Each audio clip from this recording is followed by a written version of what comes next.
जब तक आपकी बुद्धि एकमात्र भगवत प्राप्ति का निश्चय नहीं करेगी, एकमात्र प्रभु का आश्रय नहीं लेगी, एकमात्र प्रभु के चिंतन में तन्मयता प्राप्त नहीं करेगी, तो अध्यात्म क्या है ये समझ पाना भी अत्यंत कठिन होगा। ये भगवद वाणी है। इसीलिए अपने आचरण को पहले हम सुधारने की चेष्टा करें भगवद आज्ञा के अनुसार। हम फंसे आचरणों में ही हैं। अगर हमारे आचरण शास्त्र विरुद्ध होंगे, मनमानी होंगे, तो हमें भगवद वाणी का जो एकांतिक फल है वो अनुभव में नहीं आएगा। आप सुन समझते हैं, बोल सकते हैं, प्रवचन कर सकते हैं इसका, पर अनुभव में नहीं आएगा। अनुभव में तो तभी आएगा जब पूर्ण रूप से आचरणों में पवित्रता आ जाएगी। श्री भगवान करुणा करके बोल रहे हैं कि ये जीव, मैं सबके समीप हूं पर मुझे देख नहीं पा रहा है। क्यों? ये जीव अजन्मा है फिर भी ये जन्म मरण भोग रहा है। क्यों? इसे कभी किसी भी वस्तु की कोई आवश्यकता नहीं है। जो हमारा स्वरूप है वो वस्तु से पोषित नहीं है। वस्तु से पोषित ये शरीर है और शरीर प्रारब्ध के अधीन है। तो तुम्हें व्यर्थ में इच्छा करके फंसने का ये जो प्रेरणात्मक भाव माया दे रही है, इससे बचना होगा। हमें यही फंसाव है। हम क्यों प्रभु को नहीं देख पा रहे? अजन्मा होते हुए क्यों दुख प्राप्त कर रहे हैं? अविनाशी होते हुए क्यों मृत्यु का भय हमें सता रहा है? जहां किंचिन मात्र कोई भी अभाव नहीं, वहां मांगे क्यों उठ रही हैं? क्यों इच्छा हो रही है? यही अज्ञान, यही मायाकृत भ्रम है जिसमें हम बहुत काल से फंसे हुए हैं। ध्यान से सुने तो भगवत कृपा से बात समझ में आ जाए तो इसी जन्म में हमारा काम बन जाए। हमारा काम बन जाने का मतलब है हम प्रभुमय हो जाएं। हैं प्रभुमय ही हैं। ये जब तक चूक रहेगी कि हम प्रभुमय नहीं हैं, तभी तक ये माया का आकर्षण है। आप भगवत स्वरूप हैं। कोई भी हो, कहीं भी हो, प्रभु का अंश प्रभुमय ही होता है। जब हम ये स्वीकार करेंगे तो काफी बल हम में आ जाएगा इस माया से लड़ने का। और जब हम ये स्वीकार करते हैं कि हम देह हैं, तो फिर भोग हमें परास्त कर देते हैं। ये काम क्रोध आदि हमें परास्त कर देते हैं। प्रभु कह रहे हैं, इच्छा द्वेष समुत्थेन द्वंद्व मोहेन भारत सर्वभूतानि सम्मोहम सर्गे यान्ति परन्तप। हे भरतवंश में प्रकट हुए अर्जुन, ये जो इच्छा है, ये भोग लूं, ये देख लूं, ये पालूं, प्राकृतिक, इस संसार के दृश्य देखने की, संसार के भोग भोगने की, संसार के मान प्रतिष्ठा की कोई भी इच्छा, सबसे बड़ा बाधक भाव ये इच्छा ही है। जो महापुरुष भजन करके भगवत स्वरूप में स्थित होते हैं, बिना इच्छा के सब कार्य चलते हैं। वो इच्छा वाला नहीं, उनको नहीं जान सकता। उसके हृदय में निरंतर प्रभु प्रकाशित होकर क्रीड़ा करते हैं, जिसके हृदय में कोई भी भोग इच्छा नहीं होती।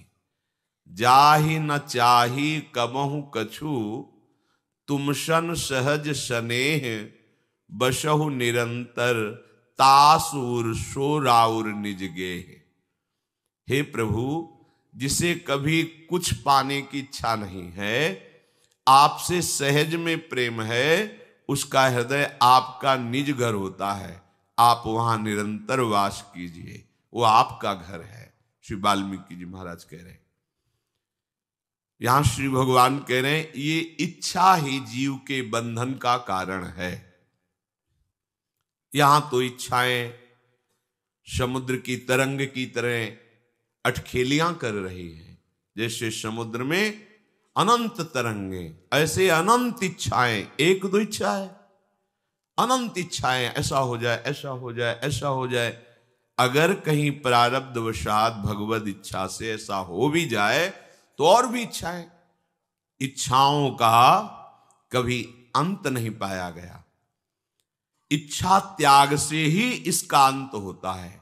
इच्छाओं की पूर्ति से कभी भी किसी की इच्छा रुकी नहीं है, आज तक इतिहास साक्षी है। हमारी इच्छा पूर्ति हो जाए तो हम फिर भजन करने लगेंगे, ऐसा सोच केवल हो सकती है। पर जहां वो इच्छा की पूर्ति हुई ताओं और इच्छाएं प्रकट हुई और उसमें फंस गया। इच्छा और द्वेष ये जिसके हृदय में रहते हैं, भगवान के समीप रहने पर भी उन्हें नहीं देख पाता है और उसे फिर ना चाहते हुए द्वंद्वों में पिसना पड़ता है। सुख दुख, लाभ हानि, जय पराजय, हर्ष शोक, जन्म मृत्यु, ये सब द्वंद्व हैं। ना चाहते हुए भी उसे इसमें पिसना पड़ेगा। जिसके अंदर भोगों की इच्छा है और दूसरों से द्वेष है। संपूर्ण प्राणी इसी मूढ़ता को लेकर अनंत काल से दुख भोग रहे हैं, जन्म मरण को प्राप्त हो रहे हैं। मेरे समीप रहने पर भी वो मेरा अनुभव नहीं कर रहे। स्पष्ट भगवान कह रहे हैं कि ये इच्छा और द्वेष, इच्छा को ही राग कहा गया है, ये राग द्वेष ही संपूर्ण सृष्टि को बांधे हुए हैं। इच्छा और द्वेष जिसके हृदय में है वो द्वंद्व में सदैव पिसता रहता है। कभी लाभ हो गया तो हर्ष से फूला नहीं समाता, कभी शोक हो गया तो बहुत दुखी हो जाता है। ऐसे ही पूरा जीवन व्यतीत हो जाता है। कहीं सम्मान मिला तो सुखी हो गया, अपमान मिला तो दुखी हो गया, अनुकूलता मिली तो सुखी हो गया, प्रतिकूलता मिली तो दुखी हो गया। और ये सृष्टि चक्र है, कभी एक जैसा चलता नहीं है, ये परिवर्तनशील है। आज वाह वाह तो कल निंदा होगी, आज निंदा तो कल यश होगा, ये क्रम चलता रहता है। जो इच्छा और द्वेष को स्वीकार किए हुए उसे ना स्वीकारती होने पर भी द्वंद्वों में उसे पिसना पड़ेगा। ये द्वंद्व उसे फिर चैन से नहीं रहने देंगे। भगवान से बिल्कुल विमुख किए हुए ये इच्छा द्वेष उसे संसार में ही विचरण कराते हैं। इसीलिए उसका बार बार जन्म होता है, बार बार मरण होता है। ये जन्म मरण कैसे होता है? इच्छा द्वेष से, राग और द्वेष से। ये भारी दुख कब तक मिलते रहेंगे? जब तक ये इच्छा और द्वेष रहेगा। देख लो, हमारा हृदय इसी से भरा हुआ है। जहां हमारी इच्छा की पूर्ति होती है वहां राग हो गया, अनुकूलता हो गई, प्रियता हो गई। और जहां हमारी इच्छा के विरुद्ध हुआ वहां द्वेष हो गया, प्रतिकूलता हो गई, नफरत हो गई, लड़ाई झगड़ा हो गया। ऐसे पूरा का पूरा द्वंद्व हमें हर समय पीड़ित करता रहता है। श्री भगवान कह रहे हैं जो विमुख जन हैं वो मेरे भजन में रुचि नहीं रखते, भजन करना नहीं चाहते, क्योंकि वो विवेक का प्रयोग ही नहीं करते हैं। सबके अंदर विवेक है। देखो, कुछ भी गलत करने के लिए जब आप कदम उठाएंगे तो अंदर जलन होगी और आपको कोई कहेगा मत करो, ये गलत है, वो विवेक है कह रहा है। पर वो आप जब नहीं मानते हैं तब फिर बुद्धि आपको सहयोग देने लगी। विवेक दब गया, बुद्धि अपना काम। अगर बुद्धि के ऊपर विवेक का शासन रहे तो आपसे ना किसी से द्वेष होगा, ना किसी से राग होगा। ये उपासक में होता है। जो भगवत सन्मुख उपासक भजन परायण होता है उसकी बुद्धि विवेक के शासन में रहती है सबके विवेक, पर वो विवेक का आदर ना होने के कारण बुद्धि स्वतंत्र रूप से निर्णय करती रहती है और वो नाना प्रकार के द्वंद्वों में फंस जाता है, पिसता रहता है। मनुष्य की प्रवृत्ति और निवृत्ति पशु पक्षियों की तरह नहीं होनी चाहिए, विवेक से होनी चाहिए। पशुओं को भोग दिखाई दिया, टूट पड़े, परिणाम क्या है, कोई मतलब नहीं। ध्यान दीजिए, आपको विवेक मिला है, सामने कोई अनुकूलता दिखाई दे रही, कोई भोग दिखाई दे रहा है, कोई इच्छा की पूर्ति दिखाई दे रही, तो विवेक से पहले सोचिए ये कहीं अधर्म तो नहीं है, ये जो मैं करने जा रहा हूं कहीं पाप आचरण तो नहीं है, ऐसा तो नहीं शास्त्र विरुद्ध आचरण मेरे द्वारा ये होने जा रहा है। विचार कीजिए, क्योंकि पशु में विचार नहीं होता, मनुष्य में विचार करने का अवसर दिया गया है। यदि आप विचार नहीं करते और भोगों में टूट पड़ते हैं तो आप और पशुओं में फिर क्या अंतर रह गया, फिर इस मनुष्य देह की दुर्लभता क्या रही। मनुष्य अपने विवेक को महत्व ना दे करके इच्छा का महत्व देता है। बहुत भगवान बोल रहे हैं, इसलिए सत्य विषय, अंदर से विवेक हमें उपदेश करता है, हम उसका आदर नहीं करते, हम अपनी इच्छा का आदर करते हैं। जब तक मनुष्य अपनी इच्छा का आदर करता रहेगा, विवेक का अनादर करेगा, तब तक उसकी ये बार बार जन्म मरण परंपरा रुकेगी नहीं। इसका मतलब ये समझ में आया कि उपासना का मतलब है इच्छा को मिटा देना। इच्छा को मिटाना बड़ा कठिन है, तो समर्पित कर दो, श्री हरि को समर्पित कर दो। आप देख लेना प्रभु, मेरी तो इच्छा ये है, पर आपकी इच्छा क्या है आप देख लेना। अगर आपको उचित लगे तो पूर्ण कर देना, अनुचित लगे तो मेरे मांगने पर भी कभी पूर्ण मत करना। तो ऐसे सर्वज्ञ भगवान को अपनी इच्छा दे देने से हम इच्छाओं से मुक्त हो सकते हैं, या फिर विवेक बल से अपनी इच्छा का मर्दन कर दीजिए, क्योंकि जितनी भी इच्छाएं वो शरीर और इंद्रियों को लेकर होती हैं। अगर कहीं भगवत प्राप्ति की इच्छा हो जाए तो सब इच्छाओं के नाश करने की सामर्थ्य आप में आ जाएगी। जो साधक इच्छा के अनुसार बातें स्वीकार करता है और इच्छा के अनुसार त्याग देता है, उसका पतन हो जाता है। ध्यान देने योग्य बात है।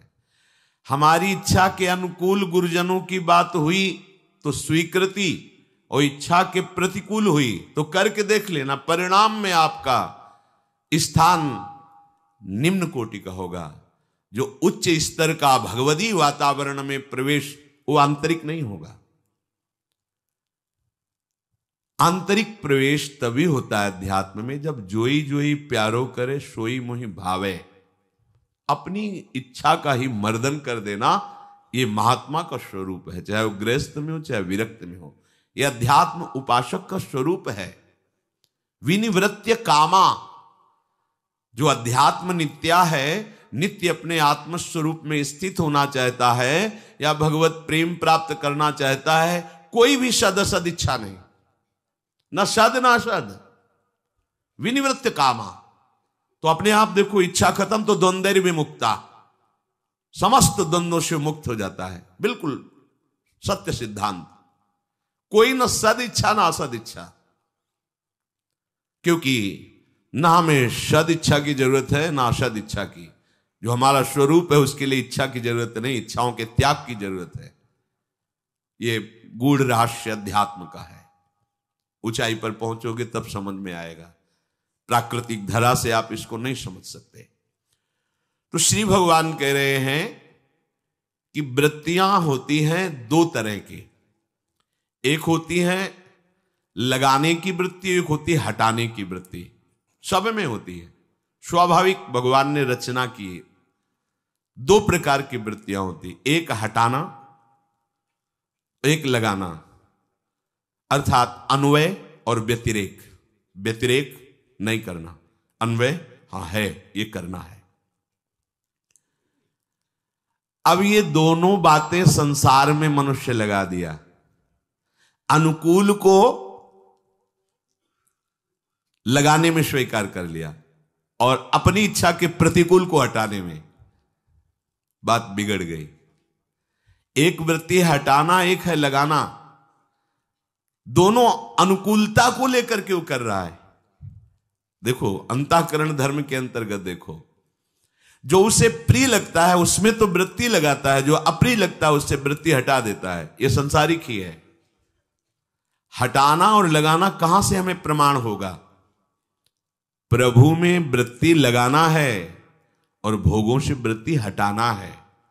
शास्त्र की, गुरु की आज्ञा में वृत्ति लगाना है और उनके विरुद्ध आचरणों में वृत्ति हटाना है। ये तो हुआ सही प्रयोग इसका। पर हम लोग क्या करते हैं?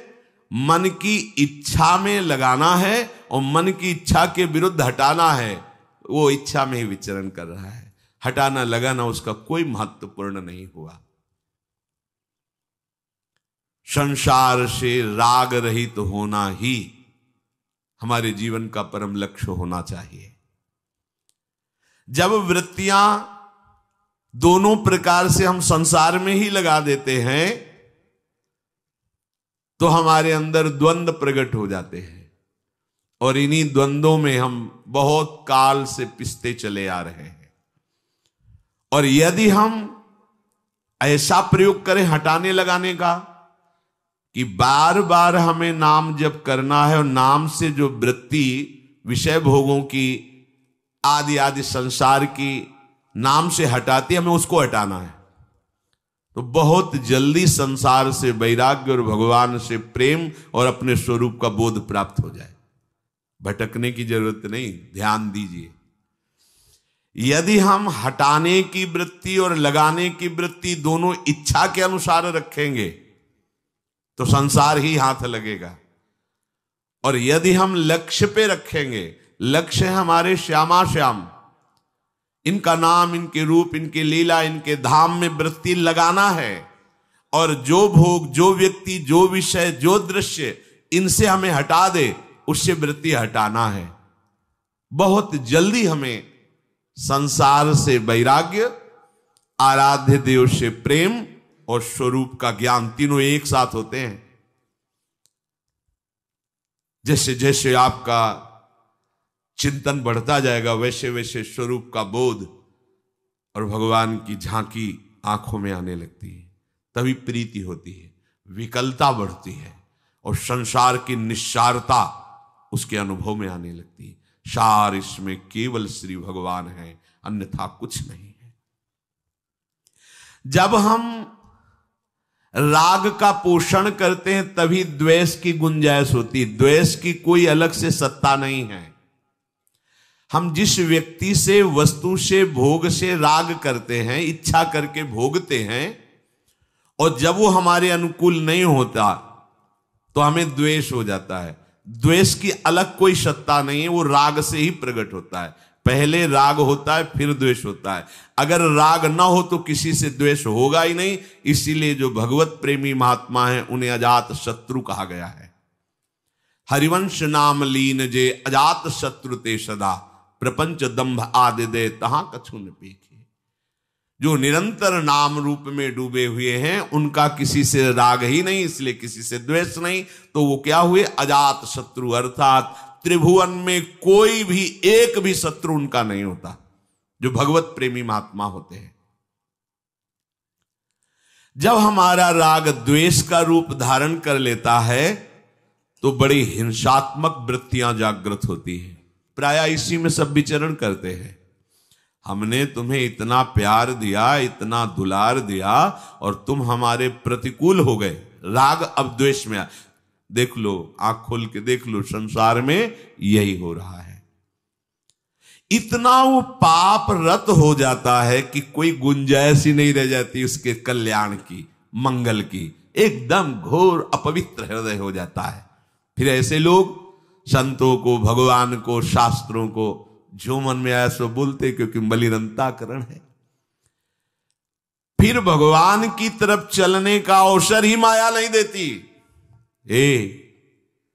पूज्य पंडित गया प्रसाद जी महाराज के वचन अपने लाला की तरफ इशारा करके कहते कि अगर इन्होंने तुम्हें भजन का समय दे दिया है ना तो अब इनसे कुछ मत मांगना, इनके पास इससे बढ़कर देने के लिए कुछ नहीं।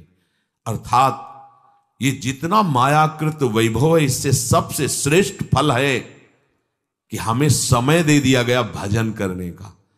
नहीं तो माया भजन करने का समय ही नहीं देती। अगर समय दे दिया गया तो अब बर्बाद मत करो, कोई इच्छा मत रखो, अपने जीवन को अपने हाथ में मत रखो प्यारे। मान लो, अपने जीवन को समर्पित कर दो। आप जैसे चलाओ वैसे चलूंगा, जैसे रखो वैसे रहूंगा। साधना का फल यही है, अस्तित्व मिटा देना। पर बलिहारी भगवान की माया की कि वो हम वृत्ति, मेरे पास सारी सुविधा है, मैं अधीन नहीं हो सकता, वही सुविधा उसकी दुर्गति का एक दिन कारण बनेगी। जिसने समस्त सुविधाओं का त्याग करके एकमात्र भगवान का आश्रय ले लिया अंदर से, वही इस माया पर विजय प्राप्त करता है। कहीं भी अन्य आश्रय प्रभु के सिवा, कहीं किंचन मात्र भरोसा, वो जाकर के तुम्हें ऊंचाई से फिसला के नीचे खड़ा कर देगा।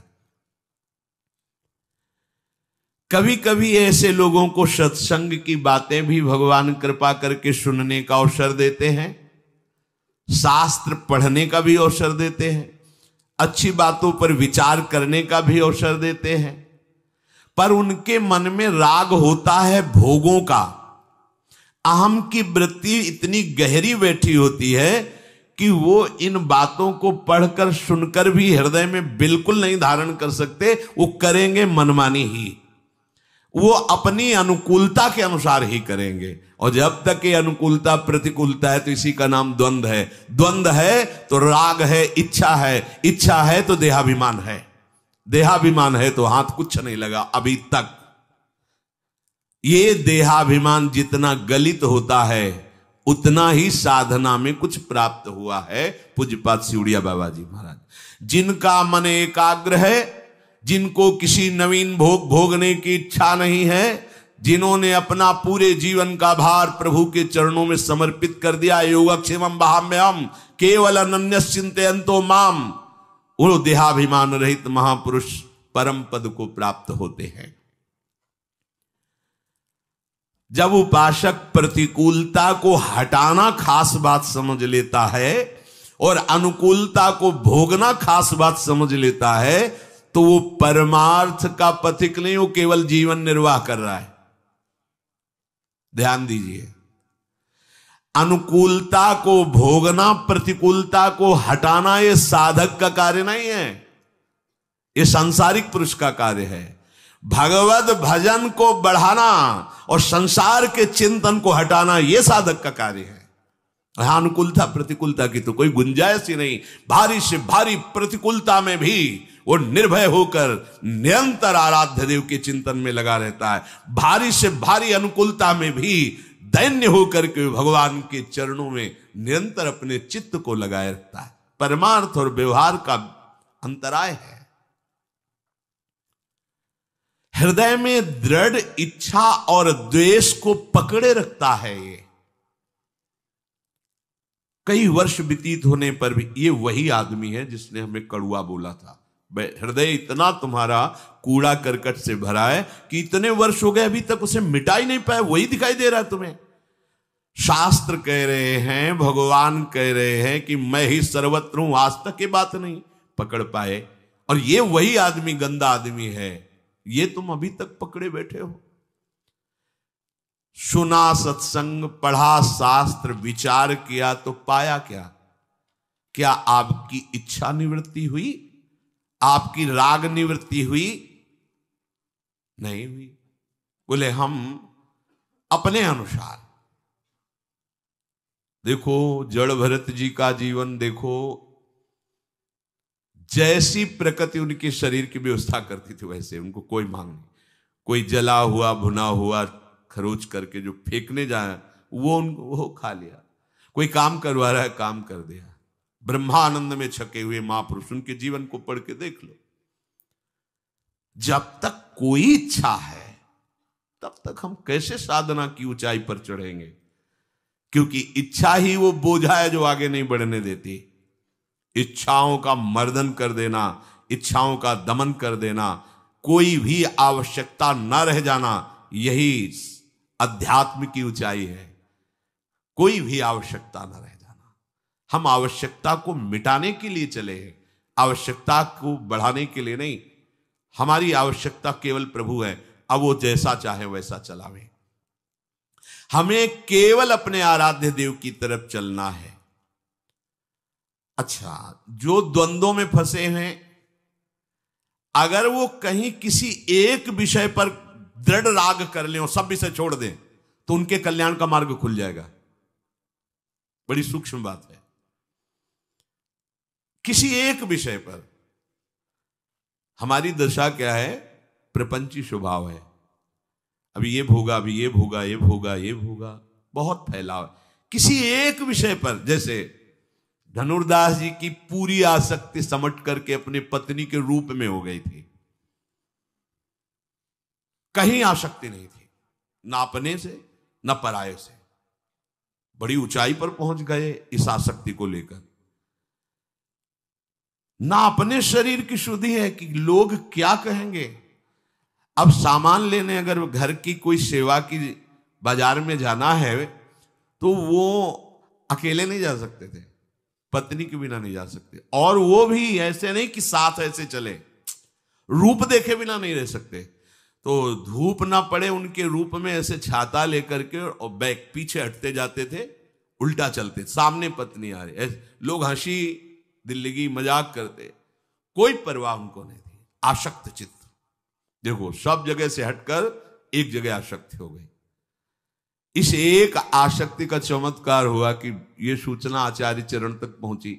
उनके शिष्यजन कोई ठाकुर सेवा की सामग्री लेने आए थे कि प्रभु हमने तो आज ऐसे स्त्रीण पुरुष को देखा, स्त्री आसक्त पुरुष को, कि वो ऐसे ऐसे चल, ये तो बहुत काम की बात है। पूरा चित्त उसने समेट दिया है, बस उसका मोड़ कर देना है, पूरा समिटा हुआ चित्त है। नजदीक गए, उनका भाई तुम ऐसा क्यों? उनका देखा कि महात्मा, उनका मैं जी नहीं सकता इस रूप के बिना। बोले अगर इससे भी सुंदर रूप हो तो? बोले ऐसा हो ही नहीं सकता। तो कहा अरे ऐसे कैसी बात करते? जीव ही स्पर्श किया तो संकल्प किया तो रंगनाथ जी भगवान उनके मानस पर।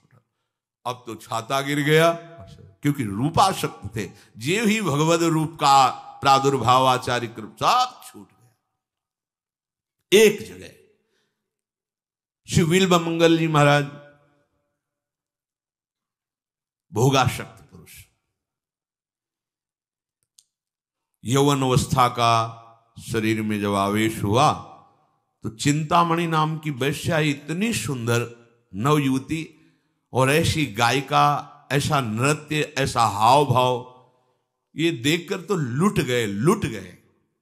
उत्तम कुल में जन्म हुआ था, सब मर्यादा छोड़ दी, वहीं वैश्या के पास ही रहने लगे। उसी का नृत्य गायन सब घर से संपत्ति ले जाते, उसको देते। परिवार के जनों ने देखा कि इनकी तो बहुत दुर्गति का कारण हो गई ये आसक्ति, तो शायद अगर इनका ब्याह कर दिया जाए तो वृत्ति पलट जाए। तो सुशील धर्मव्रत धारण करने वाली एक कन्या से इनका ब्याह हुआ। वो पातिव्रत धर्म से युक्त थी। एक बार भी नहीं देखा ही नहीं उस अपनी पत्नी को, क्योंकि आसक्ति तो चिंतामणि से है। माता पिता पधार गए, संपत्ति सब वैश्या को दे चुके थे। अब वहां तो संपत्ति की आवश्यकता ही होती है, बिना संपत्ति के व्यवहार कैसा? क्योंकि वहां प्रेम तो है नहीं। ये आसक्त है, लेकिन वो तो अर्थ में आसक्त है, सुविधाओं में। अपनी पत्नी से कहा, आज बोले कि अगर मैं संपत्ति कुछ नहीं ले गया तो हमें हटा देंगी, वो हटा देंगी तो मैं मर जाऊंगा, मैं जी नहीं सकता। तो जो उसके सौभाग्य के चिन्ह थे दे दिए। कितनी देवी, कभी एक बार नहीं कहा कि आप अब हमारी तरफ भी तो देखिए, हमने अपना जीवन आप कभी नहीं कहा। बड़ा चरित्र है, हम सारांश में बता रहे। ये मंगलसूत्र किसका है, ये कुंडल किसके? तो उनका हमारी पत्नी के है। धिक्कार तुम्हारे जीवन को, और धन्य है तुम्हारी वो अर्धांगिनी जो तुम्हारे सुख के लिए ऐसा समर्पण करती। अब आगे कहां से धन लाओगे? नहीं, निकल जाओ हमारे यहां से, तुम्हारे जैसे पुरुष की हमें आवश्यकता नहीं। ऐसी आसक्ति जो हम पर किए हुए हो, अगर श्री कृष्ण पे करते तो तुम्हारा कल्याण हो जाता। भाग यहां से, अर्थविहीन की हमारे यहां कोई जरूरत नहीं। भगवान ही उसकी जबान पर बैठकर बोल रहे थे। सोचो, जिसकी ऐसी आसक्ति और वहां से धक्के मार के निकाल दिया गया हो, उसकी हालत क्या होगी। बस शब्द कान में वही गूंज रहे थे कि अगर यह आसक्ति श्री कृष्ण में होती तो वहां कल्याण हो गया होता। अब जहां कभी ठौर नहीं मिलती कहीं, तो फिर एक ही जगह दिखाई देती, श्री हरि। यह दरबार ऐसा है कि सबके लिए हर समय खुला रहता है भगवान का। और इस दरबार में प्रवेश पाने के लिए संतों की फिर जरूरत होती, बिना संतों के मार्ग नहीं मिलता। एक आश्रम में गए, वहां सदगुरु रूप से वरण किया, कृष्ण मंत्र की दीक्षा ली, काफी समय तक वहां रहकर भजन किया, फिर विचार किया कि हम